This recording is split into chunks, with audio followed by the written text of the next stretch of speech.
ئەو جۆرە قسە پوچانەی کە دەکرێ موسڵمان نابێ لە خوا ترس بێ، موسڵمان دەبێ بەس خوای خۆش بوێ، خۆشویستنی خوا وات لێ بکە. ئەمە قسەیەکی پوچ و بەتاڵە.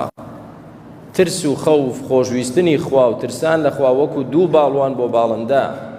چۆن باڵندە بە باڵێک نافڕێ، ئینسانیش تەنها بە خۆشویستنی خوا بەرەو خوا ناچێت و ناتوانێت بەرەو خوا بڕوا لەسەر ڕێگای ڕاست. خۆشویستنی خوا وات لێ دەکا فەرمانەکانی جێبەجێکەی، ترسان لە خوا وات لێ دەکا لە حرامەکان خۆت بە دوور خەیی. ئینسان کە مەترسی شتێکی نەبێت ناچێت خۆی لە کۆمەڵێشت بپارێزێت. ئەمڕۆ لە دنیادا مەترسی قانون و سزا و مەحکەمە و مەترسی خەڵکێک کە سزات بداتەوە زۆر شتەیە نایکەی کە نەفسیشت حەزی لێتی.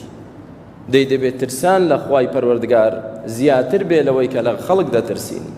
وامان لێ بکا کە خۆمان بپارێزین لە هەر شتێک کە خوای پەروەردگار پێی ناخۆشە. پەروەردگار دەفەرمێ ئەتەخشەونەهم فالله ئەحەق ئەن تەخشەوه ئین کنتم مؤمنین. ئێوە لە خەڵک دەترسن، خوای گەورە شایستەترە کە ئێوە لێی بترسن ئەگەر ئێوە ئیمانتان هەبێ.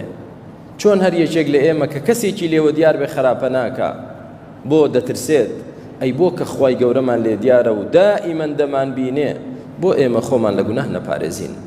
یەکەم دوعا و پاڕانەوەی پێغەمبەری خوا عەلەیهی سەڵات وسەلام ئەوە بوو بۆ خۆی و هاوڵانی خوای گەورە ترسێک بخەیتە دڵمانەوە، ئەوەندە ترسی خۆتمان بەنسیب بکەی کە بمان گێڕێتەوە لە گوناه و تاوان.